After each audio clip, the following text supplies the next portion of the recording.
Welcome to Stacking Growth Call to Action, a show for the trailblazers, changemakers, and paradigm shifters. Each week, a different marketing hero who is called to make a change in their field will join us to walk through each step of their journey. They'll cover the highs, the lows, and what's coming next. Together, we'll help you find the changes needed for your own business to win. I'm Steph Crugnola here with Evan Hughes, and today we are so excited to welcome Refine Labs Director of Demand Generation, Kerri Amodio. Kerri reinforces Refine Labs' focus on tracking and adapting to the shift in buyer behavior in the digital age, mirroring that shift with a commitment to repurposing high-value gated content into a multi-channel, ungated content strategy. Kerri, thank you so much for being here. We're so excited to chat with you. Oh, excited to be here. Thanks, guys. So, start with telling us a little bit about yourself, your journey into marketing, and maybe some of your experience with traditional gated content strategies. My journey into marketing is actually somewhat boring, but maybe it got an interesting start. I went to school for public relations, and I knew that I wanted to be something to do with that, and whether it went the journalism route or whether it went like the marketing business route. So I started applying to a bunch of different jobs. And interestingly enough, I had on my resume that I knew HTML5, the coding language. And I knew this because millennials know this. I used to edit my MySpace page. Yeah. Amazing. And that is how I got my first interview. I got my foot in the door because they were so impressed. They were like, "How do you know HTML?" And I was like, well, let me tell you. And that's how I got my start. So that first role that I had was in digital marketing, and I kind of owned the landing pages, the email creation. So got my start really on both the organic social media side and then tapped a little bit into the paid side as well. It all started with MySpace. But I've always been in the tech B2B world. From there, from that role, I moved into really a heavy focus on organic social media and content creation. And there is really where I kind of fell in love with content and the idea of what we're going to talk about today of like repurposing and recycling content and creating it in different ways to, speak to different audiences, so on and so forth. And then from there is where I shifted into where I am today, which is more on the paid media side. I've been in agency roles for about 6 years now. So it's been really fun getting to know lots of people. I love working for agencies just because it's so it's a roller coaster, right? Like you kind of don't exactly know what you're going to be doing maybe month to month, with the reality is you're working with different people, different teams. There's internal turnover, external turnover. So it's been a lot of fun. I like that no 2 days are the same, and I get to meet lots of really cool and really smart, inspirational people. Such a positive spin on agency life. Thank you. Yeah. Because I'm sure we all have moments of just wanting to rip our hair out and absolute cluster, but love that. I think it's like that in-house at times too. Oh yeah. Oh yeah. Everywhere. Everywhere. It's awesome. You talk a little bit about, your entry point. One, I think that's the best leading story is MySpace landing you a job. Like tell Tom because he deserves to know that advanced your career. But also kind of thinking about the journey of marketing, right? We talk a lot about like traditional content being around gated content. It was really just how we built the engine. It's really what marketing was built off to build a contact database. It was what we used to really distribute our newsletter, our content, our sales team, SDRs, BDRs, depending on vertical. We all kind of got that. I mean, a lot of us that came to Refine Labs was purposeful because we recognized there was a shift in buyer behavior a little bit. And I would love for you to talk us through a little bit where you knew that it was time to kind of make that change. You started to understand that we needed to make a shift. You were starting to see markets move and you wanted to be a part of that. I hate to say movement, but just like marketers thinking differently and challenging their norms. So I'd love to hear kind of what was the one like moment of aha, I need to make this shift or this is the time to do it. The blessing of working for an agency is that I do get to experience working with many different clients at once. And so it's not like I was just working in-house and I didn't like how one company was doing something. I was working with dozens of clients over the years, tens of, maybe 100 clients over the past 6 years. Like, I don't even know how many if I counted. There was such a trend among every single one of them. And that was, they were generating leads. I remember I'm working in paid media now at this point in my career, and we're generating paid leads. That's really all we're going after. I'm owning LinkedIn, I'm owning Facebook, I'm owning Google, and they are not seeing the return. And I'm hearing the same story over and over and over of Google search is working. How can we make social work? That is like the biggest piece of the puzzle. And for me, like, I know that I'm pulling all the right levers. I know that I'm targeting the right people. Like, I know what to look for. I know how to optimize. So it wasn't for me like a lack of experience. I have the right content, despite this being like lead generating gated content. The content was like decent, right? Like, the content was educational and the messaging was on point and it was resonating. But we're noticing that we were not getting this return on investment. These leads were going nowhere. They were just downloading an ebook and they were not converting to revenue. And these leads were pretty expensive. Over the years, I had seen, like, for one client in particular, I remember they were spending like $1 million a month on LinkedIn because they were getting so much out of it at one point, and their leads were like $100. And then over the course of like 2 years, their cost per lead was up to $1,000, which without really even changing their strategy, like, the competition had picked up and like the cost had just increased. To generate leads was not cost effective over time because of this shift in market behavior. So for me, I am continuing to just drive leads because the clients are telling me they have these lofty lead goals to hit. But I'm hearing from them that nothing's coming out of them. So I, as a lowly, maybe manager or director at that point at an agency, like, what can I do to really change anybody's perspective here? I don't work in-house. I just work for the paid media agency. It's very difficult to change somebody's entire mindset when you don't have like the agency behind you, or you don't have like the team behind you. And I've also never done it before. I've never seen anybody else do it. That's just the reality. You're, as one person, you could say, listen, we need to start investing in top of funnel. We need to start creating demand. But at the end of the day, when they have these crazy goals to hit and they just have this one person saying, hey, maybe you should try something else, it's very difficult. So what I came across was starting, and if you're a marketer on LinkedIn, you see this all the time of these conversations that are happening of these influencers out there, like Chris Walker, for example, Megan Bowen is out there. Like, we're all talking about the same things now, is this shift that happened in just B2B buying behavior, where, these business is being done differently. Back in the day, you used to be able to go to conferences to get information from people, and there used to be a lot more like face-to-face interaction. Like, now there's so many messages out there, right? There's our news feeds and even like any kind of display ads and our commercials, the way that we are being inundated with ads, whether it's a consumer ad or a business ad, it's everywhere. There's so much out there. So competition is completely up. That's why the costs are rising. And we need to look for ways to find efficiencies, and we need to look for ways to make an impact on the market. Without just saying, hey, download this ebook for us, and then we're going to spam your inbox with a bunch of follow-up emails. Like, we need to focus on building trust and credibility, and that is going to start with really great messaging and really great content. So I know that was a long-winded answer to like my journey, and also the shift that like the market has taken, but it is, kind of all flows together, I think.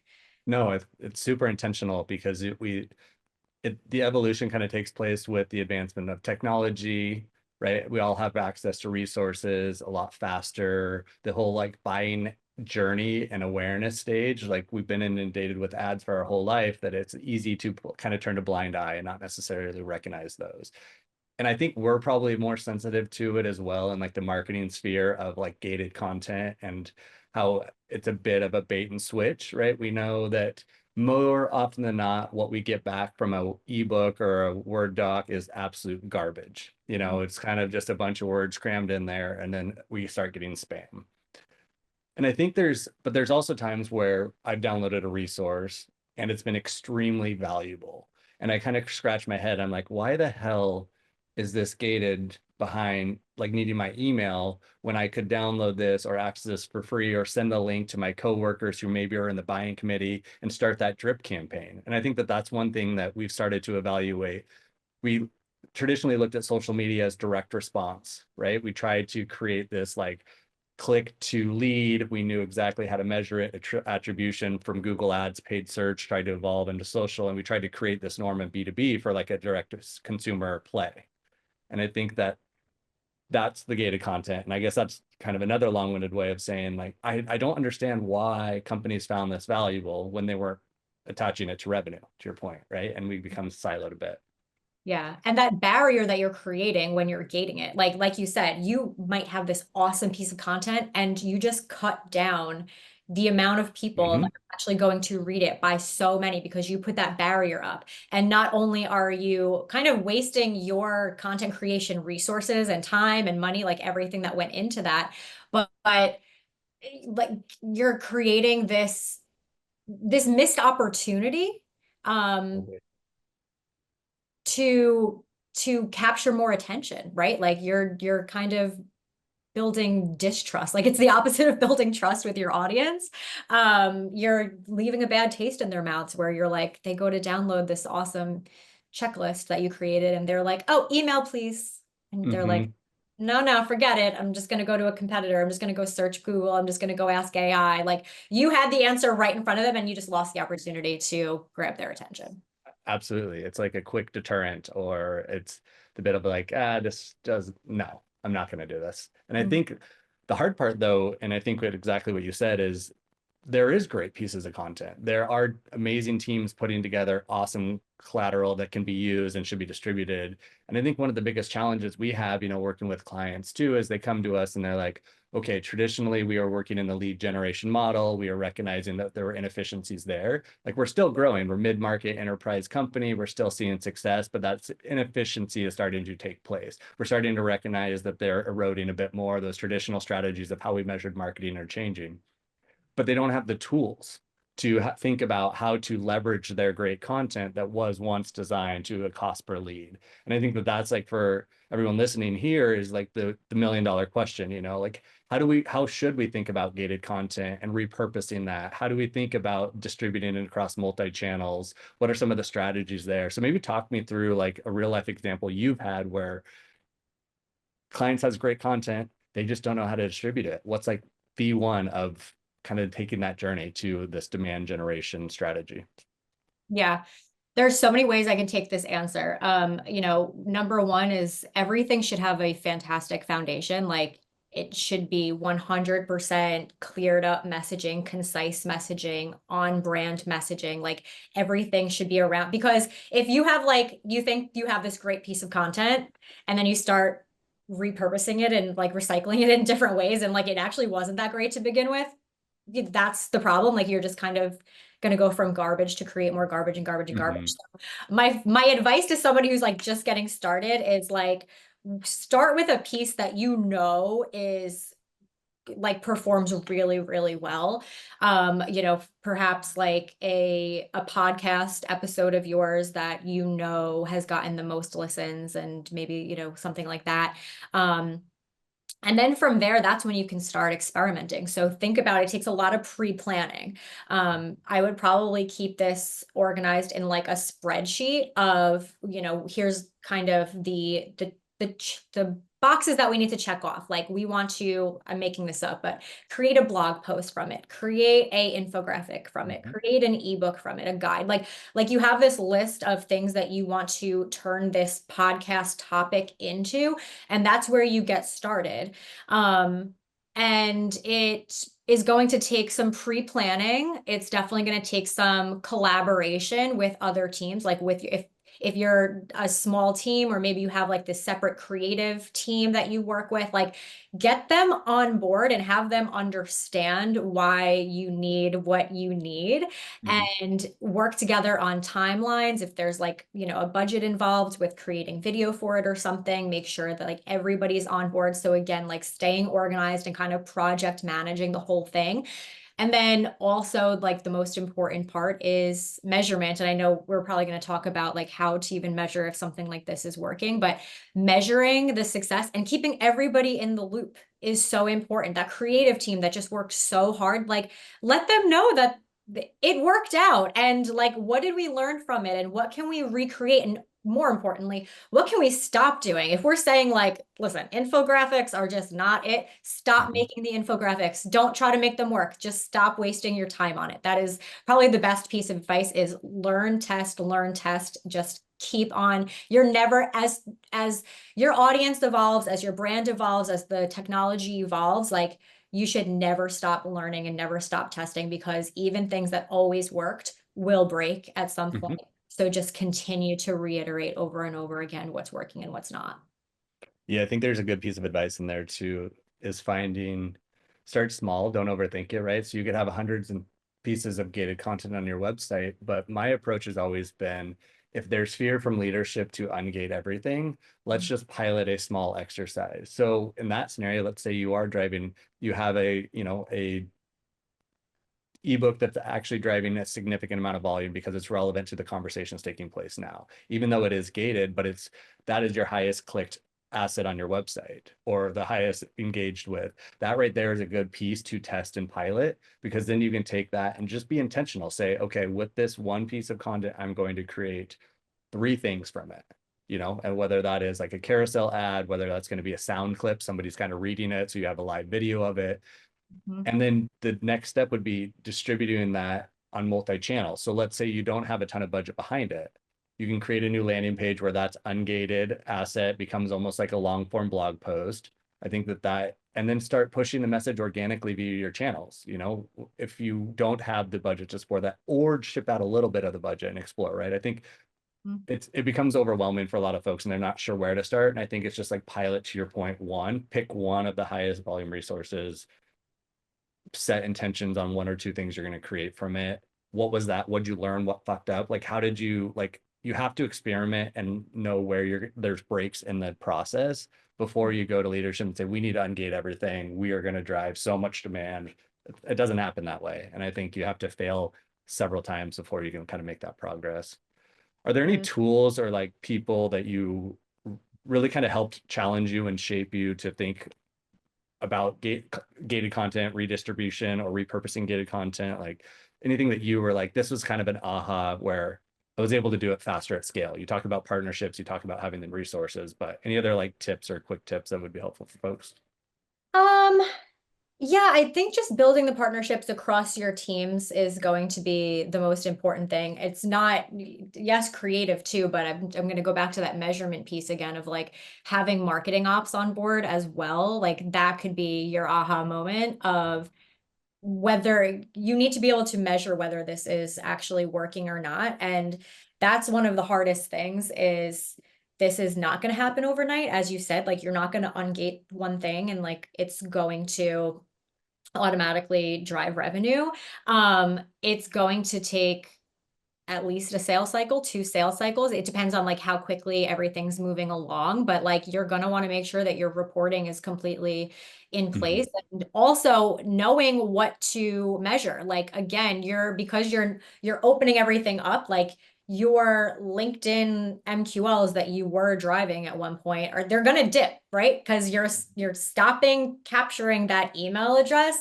So you have to think about like, what are those leading indicators across any platform that I should be looking for? So like things like, are your brand searches increasing organically or on the paid side? Go to Google Analytics, look at time on site, look at direct traffic. That's a huge one. And then, like I said, over time, over a couple sales cycles, and is when you should be able to start seeing this increase in revenue. And again, like it's not going to be attributed to LinkedIn. It's just going to be this general increase in pipeline, in revenue, this decrease in sales cycles, because your market is now educated. You put out this message or these messages around why your brand is the number one choice for this, offering. And you have now hit the right person with the right message at the right time. Remember that only like 1% of your actual audience is in market for you at one time. So you are trying to get ahead of them when they are ready to make that choice. So it does take time. Like, it just naturally is going to take time, but having these KPIs that you can measure along the way, even if it's not an immediate increase in return on ad spend, it's these smaller little details that can help you piece together a story to get leadership on board and agreeing that things are moving in the right direction without alarming them that MQLs are way, way down. Absolutely. Yeah. And I think there's inherently trust that's built, right? When we think about content distribution for B2B SaaS, we have to be intentional about the message we're putting out into the market. We have to be intentional about how we are identifying which audience to distribute which message. And I think that that's the biggest lever for B2B SaaS, is like, if you can build credibility with your content. And I think that that trust component is stripped when you remove the gates, right? Excuse me, is there when you have the gates, but it's stripped away when you start ungating this and you're starting to recognize, like, I just want a sound bite that is of value that a person can consume while they're on the bus, while they're walking, while they're taking a quick break from work.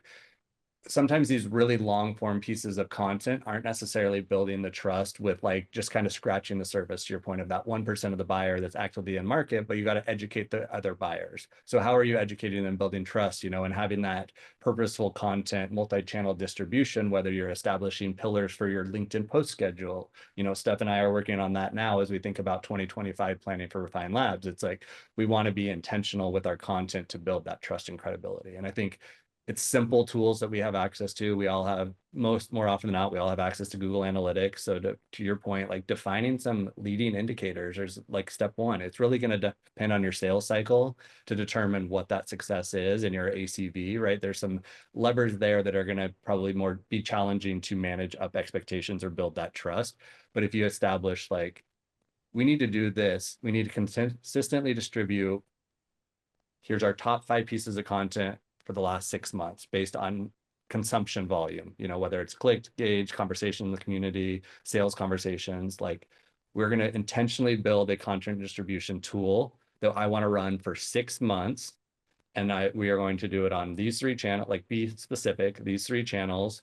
We are going to, post once a week, twice a week. I think when you create structure around a conversation, it adds that value, to your point. And you keep saying that, right? Like, set up strategic partnerships, make sure you have the right tools, leading indicators. But I think it starts with just the foundation of having the resource, having the content, pushing the content live, and then measuring. That is kind of this full circle journey of making it successful. I don't know. It sounds so easy when we say it out loud, right? But then we know the challenges of the process. So not really a question there, just kind of a ad lib on what you're saying. I think there's a lot of value to take from that. Yeah. And I think, like, to add on to that, one of the biggest roadblocks that I hear from teams is, like, my creative team is already strapped for resources. We don't have time. When you're asking me to now create so much more content. So, there are tools out there, and think about how you can kind of use AI to maybe cut some corners, like for your creative team. I know there's like AI features built into Photoshop and the video editors. And like, even if you're a small, low budget team, like using Canva, like Canva has some really cool ways to just automatically like resize things for you. And so, like, I know there's pros and cons. I think more so people are embracing AI these days, but I know, like, in, even a year ago, people kind of be like, oh, like, I'm not going to even mess with AI at work and around my brand and what I put out. But, I do think in certain contexts, when it comes to just doing simple things like helping you create more faster, I'm not saying like use AI for the finished product, but just use it as like kind of a little helper for you. I think that's the best way to create the higher volume that today's buyer is requiring, because if you're not doing this, you are falling behind your competition. It's just the reality. Yeah, no. And there's such a delicate balance too to straddle of highly produced content versus low production value but high in information value. And as long as your information is solid and it doesn't look like someone used Microsoft Word art or Paint to I hate create it, that. unless like that's your vibe, that's your style, you're sticking with the MySpace era.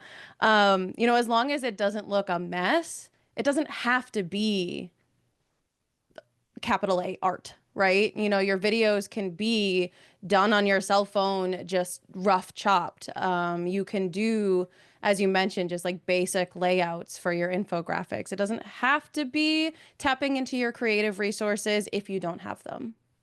Because the shelf life, I feel, is so much shorter these days. Oh yeah. Yeah, right? Like it's not lasting as long as it used to, because there's so many messages in your Mm-hmm. newsfeed. Like you might scroll past something and never see it again. So it is just important that I hate to say, I'm never going to say quantity over quality, but it's quantity keeping up with quality. That's the challenge right now.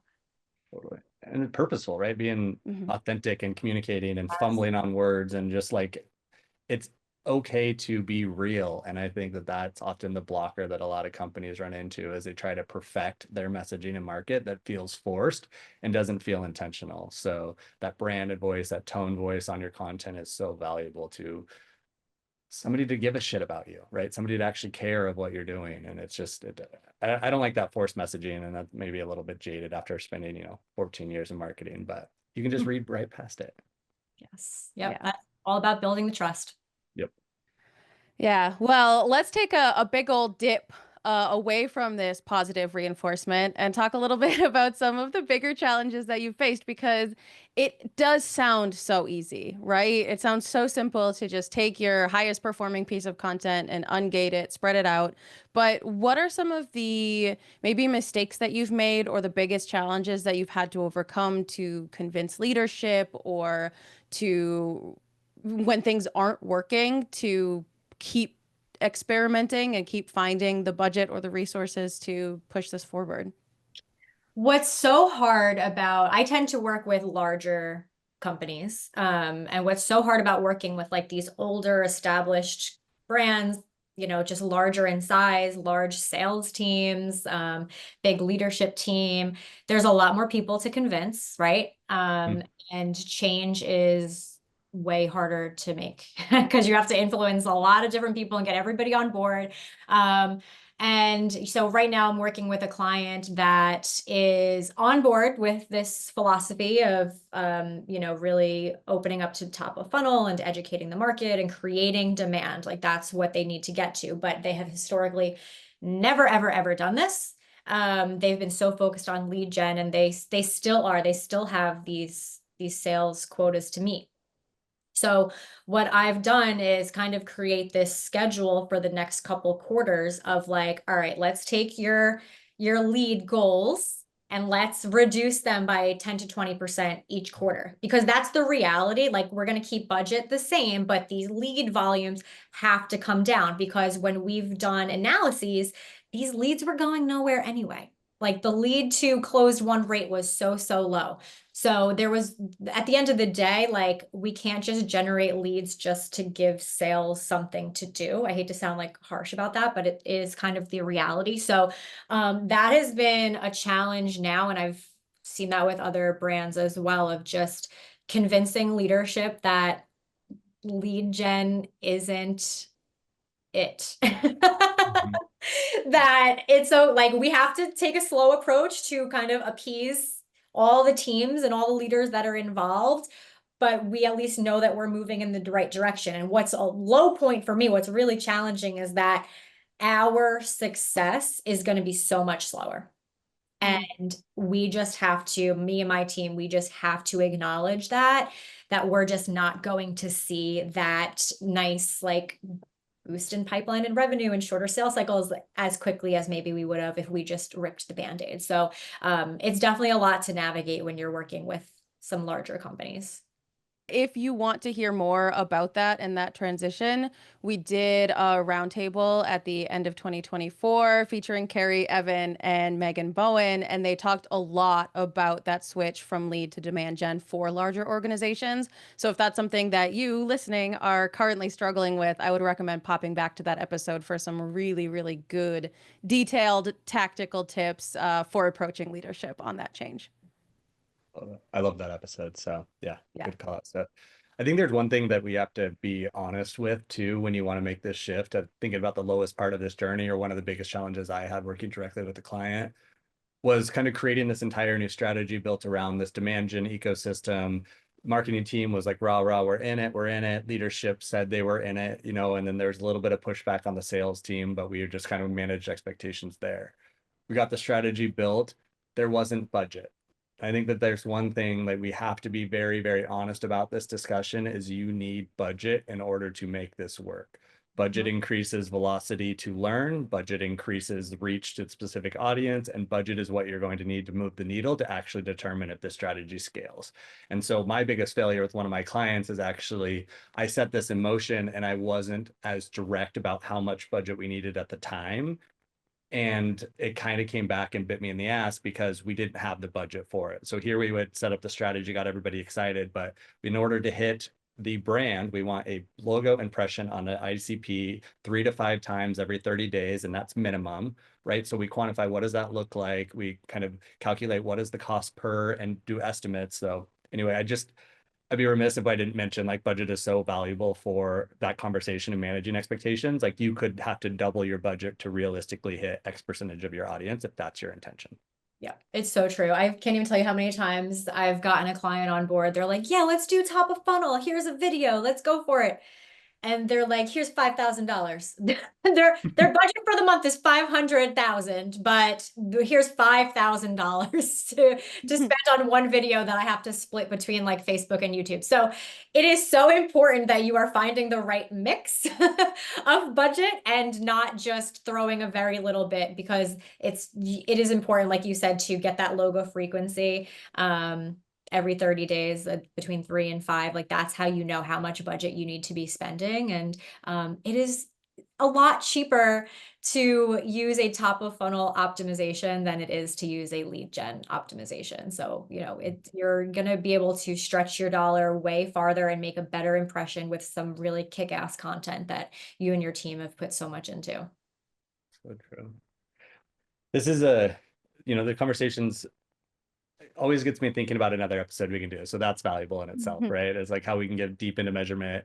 But if you think about like just your journey through the different roles and responsibilities and kind of evolving as a marketer, evolving your skill set, and now kind of some of the challenges that you're managing in these conversations with executives on how to make that shift. Like what is one skill you kind of have developed or started to learn and you're really excited about that this entire journey has kind of taught you? Like what's one thing that you're proud about every day?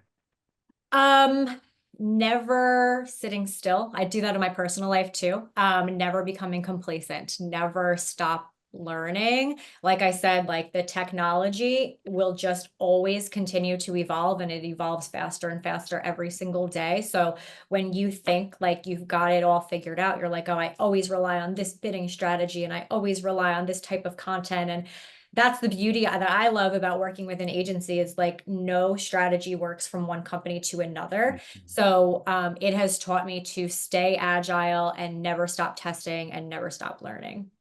Love that. So such an important message, right? You can get left behind pretty quickly. So Yes. awesome. Well, I really appreciate the time today. I do always want to close out with a question that I think is interesting as we think about AI evolution 2025, just the journey that marketing's been on. What do you see as one of the big shifts coming next for B2B SaaS specifically or marketing specifically? Like, how do you think listeners maybe should kind of challenge the way they're thinking about things or prepare for maybe what you anticipate to come in 2025?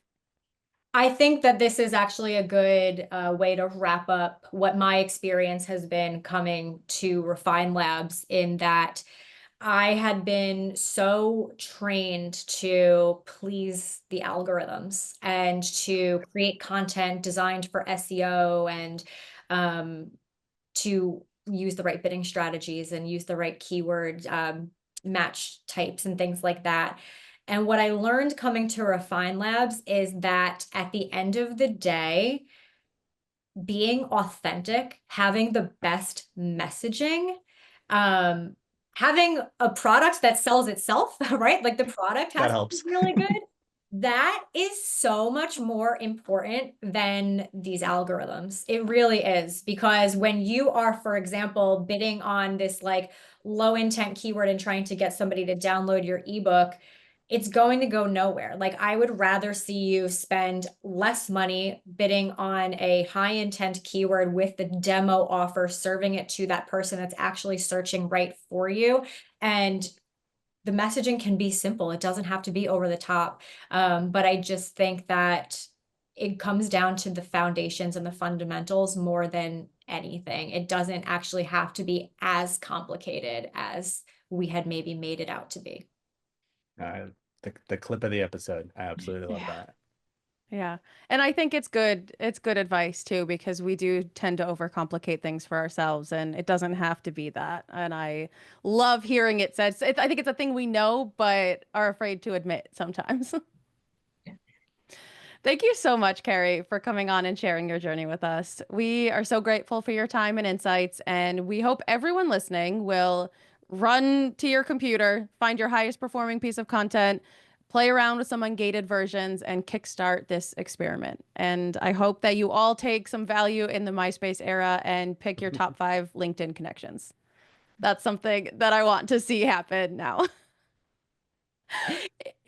All If you right. like hearing these journeys, make sure to subscribe and share this episode out to your network. And if you want to nominate a marketing hero to come on and chat with us, feel free to get in touch. Thank you so much for listening. We'll see y'all next time. Thank you. Thanks all.